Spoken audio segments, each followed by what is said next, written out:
Vinita Bishnoi, welcome to my channel. तो आज हम चैप्टर सेकंड स्टैंडर्ड 12 के बारे में बात करने वाले हैं, that is sexual reproduction in flowering plants. So ये चैप्टर का बोर्ड्स में और जो आपके नीट एग्जाम्स होते हैं उसमें भी बहुत वेटेज है। So listen it very carefully. अगर फिर भी डाउट रहे तो आप मुझे कमेंट बॉक्स में लिख के बता सकते हैं या मुझे मेल भी कर सकते हैं। मेरा ईमेल एड्रेस डिस्क्रिप्शन बॉक्स में दिया हुआ है। So let's start. सबसे पहले पता होना चाहिए what is sexual reproduction. So it is the formation of individual through, मतलब formation of a new born, formation of an individual through gamete formation. पहले गैमीट फॉर्मेशन होता है और देन उस गैमीट का सब्सिक्वेंट फर्टिलाइजेशन होता है जिसकी वजह से न्यू इंडिविजुअल बनते हैं। एंड ये जो सेक्सुअल रिप्रोडक्शन है, हम फ्लावरिंग प्लांट्स के, हम जो एंजियोस्पर्म्स है उनके बारे में ही बात कर रहे हैं। नाउ ये जो सेक्सुअल रिप्रोडक्शन है इसे हम एम्फीमिक्सिस भी बोल सकते हैं, तो एग्जाम में कभी कभार क्वेश्चन पूछा जाता है।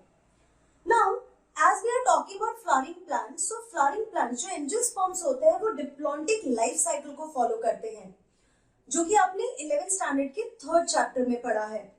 डिप्लॉन्टिक लाइफ साइकिल में दो फेजेस होते हैं। कोई भी जो एंजियोस्पर्मिक प्लांट्स होते हैं उनकी लाइफ में दो फेजेस होंगे। One is the sporophyte phase and other is gametophytic phase, जिसे हम स्पोरोफाइट भी बोलते हैं और गैमेटोफाइट भी बोलते हैं। जो प्लांट का पार्ट विजिबल है, जो आपको दिख रहा है, रूट, स्टेम, लीफ, ये सब जो होता है, it comes under sporophytic part of the plant. Well developed stem, leaf, flowers and roots. And the sporophytic मतलब आप स्टेम से, लीफ से, कहीं से भी कोई भी एक सेल निकालेंगे, दो cells will be diploid. So that is why I have written here diploid. So it is the main phase. Independent green part is the sporophytic part of the plant. दूसरा होता है गेमीटोफाइट। गेमीटोफाइट का ही मतलब होता है जो gamete formation में help करते हैं। सो ये जो गैमेटोफाइटिक पार्ट होता है एंजियोस्पर्मिक प्लांट्स का, those are microscopic, those are short lived and depend on the sporophytic phase. तो ये अपने सर्वाइवल के लिए स्पोरोफाइटिक फेज पे डिपेंड करता है। एंड हियर द गैमेटोफाइट जो होते हैं, चाहे वो मेल हो चाहे फीमेल हो, they are always always always haploid. तो मेल के केस में जो मेल गैमेटोफाइट है that is pollen grain, and female के केस में जो फीमेल गैमेटोफाइट है दैट इज मेगास्पोर, और आप इसको एम्ब्रियो सैक भी बोल सकते हैं। फ्लावर्स, जो फ्लावर्स होते हैं those are the reproductive parts. पूरे प्लांट में दो पार्ट्स होते हैं, vegetative part and reproductive part. So reproductive part is flower and it is very important, most important part. Modified shoot with highly condensed internode and floral parts arranged on it. Stem कैसा होता है? Stem इस तरीके से होता है, इस तरीके से उस पे नोड्स पर ब्रांचेस डेवलप होते हैं, लीव्स ये सब डेवलप होते हैं। But what is mentioned, modified shoot है, जो फ्लावर है it is modified shoot, highly condensed। तो इसकी जगह पे जो फ्लावर्स होते हैं वो इस तरीके से कंडेंस्ड है, और इस कंडेंस्ड पार्ट के ऊपर फ्लोरल पार्ट्स डेवलप करते हैं। ठीक है, like this floral parts will develop on that. तो स्टेम के केस में नोड्स पे है, बट क्योंकि यहाँ पे वो जो एक्सेस है वो कंडेंस्ड हो गई है, तो जो नोड्स है वो इस तरीके से कॉन्सेंट्रिकली होते हैं। So modified shoot with highly condensed. तो ये जो फ्लावर्स होते हैं ये मॉडिफाइड शूट्स हैं विद हाईली कंडेंस्ड इंटरनोड्स। तो कैसे ये इंटरनोड्स, मतलब सपोज अगर आप इसी की बात कर रहे हैं तो आप इसको इस तरीके से कर दें तो क्या हुआ, ये हाईली कंडेंस्ड हो गया, तो जो पार्ट्स है वो इस तरीके से डेवलप होंगे ना। सो ये हमने फ्लावर के बारे में बताया। अब ये जो फ्लावर्स होते हैं ना, flowers will have, let me rub it, flowers are having 4 whorls. flowers के पास टोटल 4 whorls होते हैं। जो कंप्लीट flowers होते हैं उनके पास 4 whorls होते हैं। essential whorls, एंड दूसरे होते हैं एसेसरी वॉल्स। जो एसेंशियल वॉल्स होते हैं इसमें भी कैटेगरी है। One is androecium and the other one is gynoecium. Accessory walls के बारे में बाद में डिस्कस करते हैं, पहले हम एंड्रोशियम गाइनोशियम की बात करते हैं। These two are reproductive whorls. अभी आप देख सकते हैं यहाँ पे क्या मेंशन किया, एसेंशियल वॉल, मतलब वो बहुत जरूरी होते हैं प्लांट्स के लिए। सो एसेंशियल वॉल्स में एंड्रोशियम एंड गाइनोशियम, जिसको हम रिप्रोडक्टिव वॉल्स भी कह सकते हैं। Androecium is the mail reproductive part and gynoecium is female reproductive part. Androecium is made up of group of stamen, और ये जो stamen है it is made up of majorly it is made up of two part. One is anther and other is filament.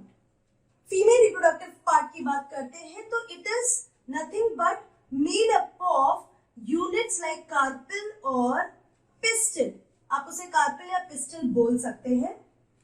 ये जो है ये तीन part से बने होते हैं।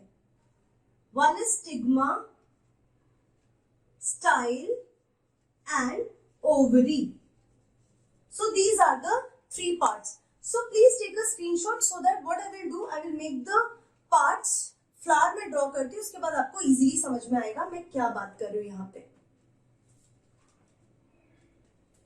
Okay, so let's draw. सबसे पहले हम स्टॉक ड्रॉ करते हैं। This is the stock and this is the thalamus.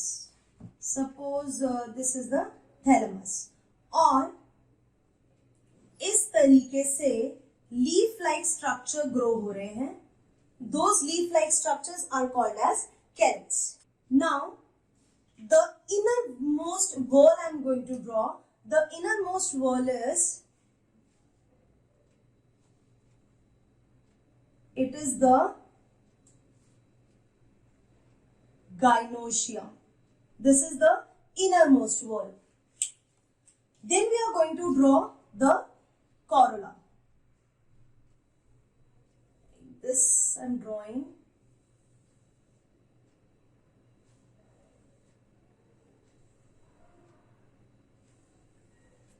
These are the corolla and from there जो stamens होंगे वो इस तरीके से होंगे, bilobe.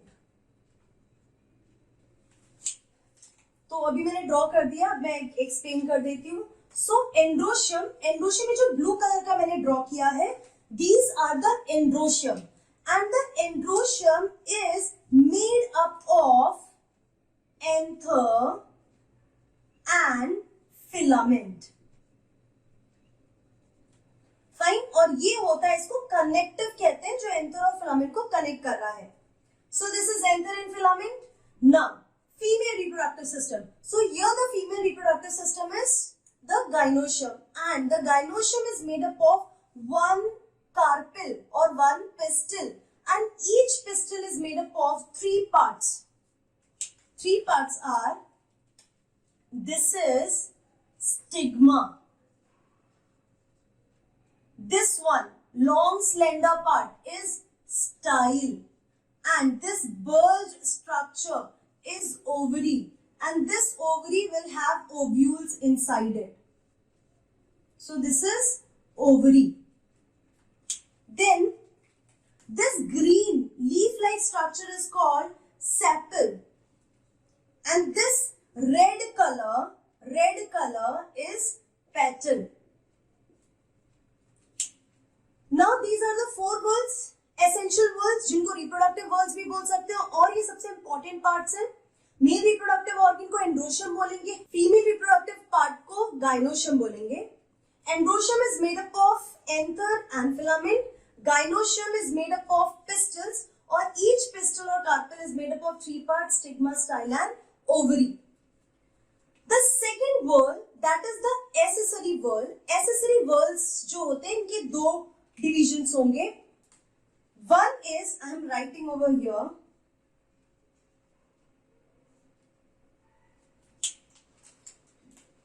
one is corolla and the other is calyx. Corolla की एक यूनिट को हम बोलते हैं पेटल और इसकी एक यूनिट को बोलते हैं सेपल. जो कैलिक्स होता है it is the outer most world, सबसे बाहर होता है ये. एंड ये जो एंड्रोशियम होता है, गाइनोशियम होता है, gynoecium is the inner most world. इनका फंक्शन होता है रिप्रोडक्टिव सिस्टम में. और इनका फंक्शन, कोरोला का जो फंक्शन है ये होता है अट्रैक्टिंग द पॉलिनेटर्स. जो बायोटिक पॉलिनेटर्स होते हैं उनको अट्रैक्ट करना इसका फंक्शन है कोरोला का. Whereas जो कैलिक्स है उसका फंक्शन है protecting flower in bud condition. Flower को बड कंडीशन में प्रोटेक्ट करना, क्योंकि आपने देखा होगा ना बड्स होते हैं उसके ऊपर ग्रीन कलर के लीफ लाइक स्ट्रक्चर्स उसको कवर करके रखते हैं. Those are the calyx. तो ये आउटर मोस्ट वॉल हो गया और this is the innermost whorl. ये हो गया मेल रिप्रोडक्टिव पार्ट, ये हो गया female reproductive part in petals. So group of petal is called as corolla and group of sepal is known as calyx. So these are the main words. Now I am going to tell you the homologies. आपने 11th standard में ये पढ़ा हुआ है कि जैसे कि ovary को सिनोनिम दूसरा वर्ड क्या होगा. जिम्नोस्पर्म्स के केस में और एंजियोस्पर्म्स के केस में कुछ वर्ड्स की सिमिलैरिटी थी. That we are going to discuss, so you will understand it better कि हम इस चैप्टर में जो वर्ड्स यूज कर रहे हैं उनका एग्जैक्ट मतलब क्या है. So let's start. Carpel. Carpel का सिनोनिम है मेगास्पोरोफिल, क्योंकि कार्पेल के पास ही ओवरी होता है, ओवरी के अंदर फीमेल गेमीट्स होते हैं. So carpel is the megasporophyll. अगर जिम्नोस्पर्म आपको याद हो तो जिम्नोस्पर्म में क्या बोला था, that leaf like structure. Phyll मतलब ही होता है leaf like structure. Fine. So obviously these are the modification of leaf. So carpel is megasporophyll. Ovule is megasporangium. So इस leaf like structure पे इस तरीके से organs present होते हैं. तो वैसे ही megasporophyll के पास एक organ होता है which is called megasporangium. Ovule. Then ovule is present inside the ovary. So carpel megasporophyll, megasporophyll के अंदर मतलब ovary के अंदर मेगास्पोरेंजियम होता है, दैट इज ओव्यूल. ओव्यूल के अंदर मेगास्पोर्स होते हैं and those megaspores when they become mature they are called female gametophyte. और जिसके अंदर फीमेल गैमीट्स होते हैं उसको एम्ब्रियोसैक बोला जाता है. सो एम्ब्रियोसैक ओव्यूल के अंदर होता है और ये उसके सिनोनिम्स हैं. Then comes as egg. Egg मतलब female gamete and female gamete is present in female gametophyte.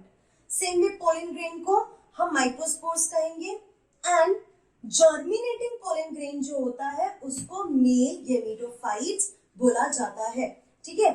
तो male gametophytes और इसके अंदर pollen grain के अंदर, pollen grain is not the male gamete.